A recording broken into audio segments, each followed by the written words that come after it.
അത് ഒരു സ്ഥാപനവൽക്കരിക്കപ്പെട്ട മതമല്ല. കരുണയില്ലെങ്കിൽ ക്രിസ്തുവോ അല്ലെങ്കിൽ മാർക്സോ ഗാന്ധിയോ ഒന്നും തന്നെ ഇല്ല.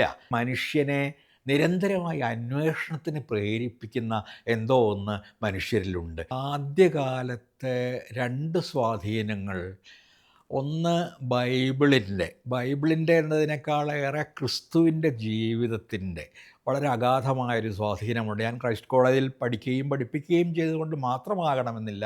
വളരെ നേരത്തെ കൂട്ടി തന്നെ പഴയ സുവിശേഷവും പുതിയ സുവിശേഷവും ഒക്കെ വായിക്കുകയും ക്രിസ്തുവിൻ്റെ ജീവിതം എത്രമാത്രം മാതൃകാപരവും ത്യാഗപൂർണവും സ്നേഹസുരഭിലവും ഒക്കെ ആയിരുന്നുവെന്ന് മനസ്സിലാക്കുകയും ചെയ്തതിൻ്റെ കൂടിയായിരിക്കാം. അതോടൊപ്പം തന്നെയാണ്, അഥവാ അതിന് തൊട്ട് പിറകെയാണ് ഞാൻ ബുദ്ധൻ പുസ്തകങ്ങൾ എഴുതിയിട്ടില്ലെന്ന് നമുക്കറിയാം. പക്ഷേ ബുദ്ധൻ്റെ വചനങ്ങൾ ശിഷ്യരെഴുതിയെടുത്ത് അതിൻ്റെ ഒരു പരിഭാഷ ധമ്മപദ അഥവാ ധർമ്മപഥം എന്ന കൃതി വായിക്കുന്നത്.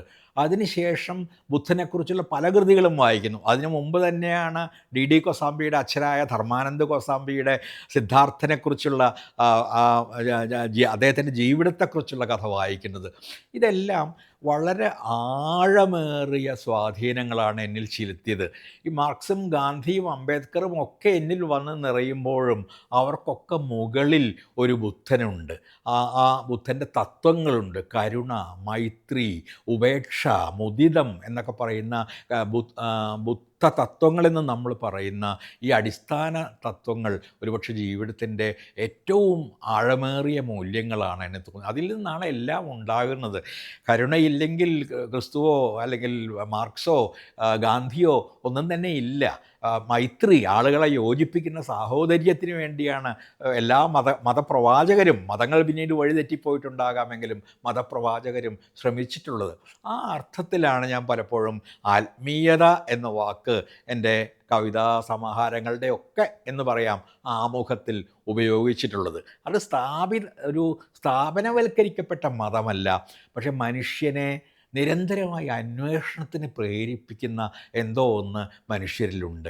പ്രപഞ്ചത്തിൻ്റെ രഹസ്യം എന്താണ്? നാം എവിടെ നിന്നുണ്ടായി? നാം എവിടേക്ക് പോകുന്നു? ജീവിതത്തിൻ്റെ അർത്ഥം എന്താണ്? മുതലായ ഒരുപക്ഷെ മറ്റു ജീവികൾ ചോദിക്കുന്നില്ലാത്ത, ഒരുപക്ഷെ എന്നേ ഞാൻ പറയുള്ളൂ, ഒരുപക്ഷെ ചോദിക്കുന്നുണ്ടാകാമാകാം, ആ തരം ചോദ്യങ്ങൾ നമ്മെ നിരന്തരം ചോദിക്കാൻ പ്രേരിപ്പിക്കുന്ന എന്തോ ഒരു പ്രകാശത്തിൻ്റെ ഉറവ നമ്മളെയൊക്കെ തന്നെ മനസ്സിൽ അഗാധമായുണ്ട്. അതിൻ്റെ ആദ്യ സ്രോതസ്സുകളിൽ ഒന്നായിട്ടാണ് ഞാൻ ബുദ്ധനെയും ബുദ്ധൻ്റെ തത്വങ്ങളെയും ജീവിതത്തെയും ഒക്കെ തന്നെ കാണുന്നത്. ഈ ആന്തരിക ബുദ്ധനെ ഉണർത്തുക എന്നത് ഒരു ആത്യന്തികമായ മനുഷ്യധർമ്മമാണെന്ന് എനിക്ക് പലപ്പോഴും തോന്നിയിട്ടുണ്ട്. അത്തരത്തിലുള്ള അന്വേഷണങ്ങളുടെ കഥയും ഒരുപക്ഷെ അവിരാമം എന്ന ആത്മകഥയിൽ കണ്ടേക്കാം.